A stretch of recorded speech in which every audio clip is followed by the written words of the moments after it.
Vakar Lietuvos bankas į apyvartą išleido 2 litų kolekcinės apyvartinės monetas, skirtas šalies kurortams Birštonui, Neringai, Palangai ir Druskininkams.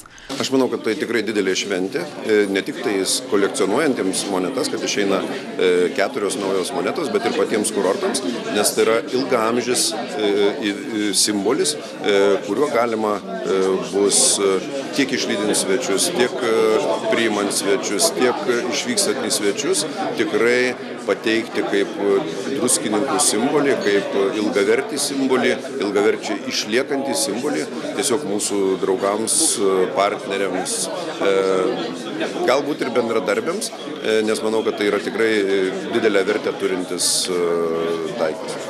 Savivaldybė išreiškė norą įsigyti 500 monetų spalvotų. Šiandien dienai turime patikinimą, kad gausime 100. Na, žiūrėsime, gal pavyks ir daugiau. Unikaliems šalies kampeliams unikali monetų serija. Ja pristatant galima net 4 kartus pasakyti pirmą kartą. Pirmą kartą išleistos 2 litų kolekcinės apyvartinės monetos. Pirmą kartą lietuviškų metalinių pinigų leidybos istorijoje panaudotas spalvinio spausdinimo būdas ir pirmą kartą monetos išleistos su spalvotais vaizdais. Pirmą kartą monetose įamžinti Lietuvos kurortai, sakė Lietuvos banko valdybos pirmininkas Vitas Vasiliauskas.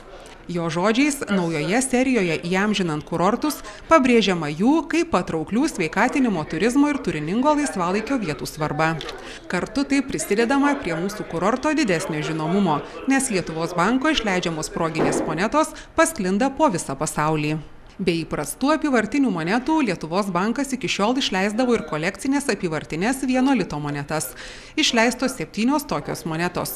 Lietuvos banko ir lito 75 metų sukakčiai, Baltijos kelio 10-mečiui, Vilniaus universiteto 425 metų sukakčiai, Lietuvos didžiosios kunigaikštystės valdovų rūmams, 2009 metais Europos kultūros sostinė Vilniui, Žalgirio mūšio 600-osioms metinėms ir krepšiniui. Kitąmet bus išleista ir antroji 2 litų kolekcinių apyvartinių monetų serija.